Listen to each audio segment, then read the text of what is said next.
Hello again. Welcome back. We left Lieutenant Kaufman as he was about to enter his hometown in Germany with an advancing army unit. What he finds are the remnants of the incredibly inhumane acts that the Nazis committed upon the Jewish people who were living there. The 1st Division had taken Aachen, and then the 126th Infantry Division, a regiment, was heading towards Dover, my hometown. I figured, okay, I'll see what I can do, if I can maybe get attached to them and see what happened to my folks. Well, of course, I had no trouble getting myself attached to the 1st Division regiment. We get into my hometown, which was completely evacuated because of the heavy fighting that had been taking care in the area. There wasn't a soul I could see. I got into my parental home. Didn't look any more the way I remembered it. And the funny thing is I come up to the attic and there is about 6 or 7 cubicles made with raw wooden boards. I had no idea what they were, had no idea why they were there and whatnot. And I didn't find out until after the war what had happened. In May of 1941, the Germans had moved all the Jews of my hometown, 26 people, evicted them out of their homes, from their homes, moved them into my parental home, and kept them there until they were deported in March of 1942, and that was almost 9 months. They kept the 26 people, some of them kids under 10 years of age, many people over than 80 years old. One house, one toilet. You can just imagine the misery these people live with.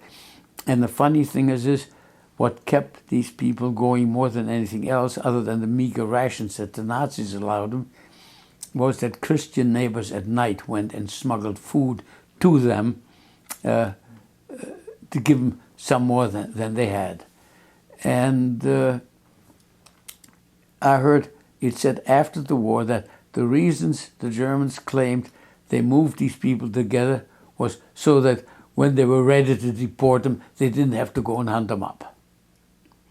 So I can just imagine how these people lived. And this is funny, this was in May of 41, they were together. Now, we had correspondence from my parents until, close to Pearl Harbor, close to December. Immigration had stopped, but mail still went. Never once was there a mention of the hardships that my parents and all the other people went through in the mail, because they didn't dare it would be picked up by the censors. The letters always began with, "We and our relatives are all doing well." And then, of course, they talked about generalities, but not much questions about what we were doing and how we were doing. Nothing else. We never heard about it. We never found out about it. But I still have nightmares thinking about how these people had to exist there. And then an even worse fate hit them afterwards, because in March of 42, they were all shipped off to a camp called Belzec in eastern Poland, near the Ukrainian border, where within the span of 9 months the Germans killed 500,000 people, men, women, and children. That was a death camp. You know, there is a distinction between death camp and concentration camp. The concentration camps are the places where the Germans basically worked people to death. They didn't kill them outright. That's the places where they give people tattoo numbers on their arms and whatnot to identify them. And they were all inside of Germany. There was not a single quote-unquote death camp in Germany. I mean, the Germans weren't stupid.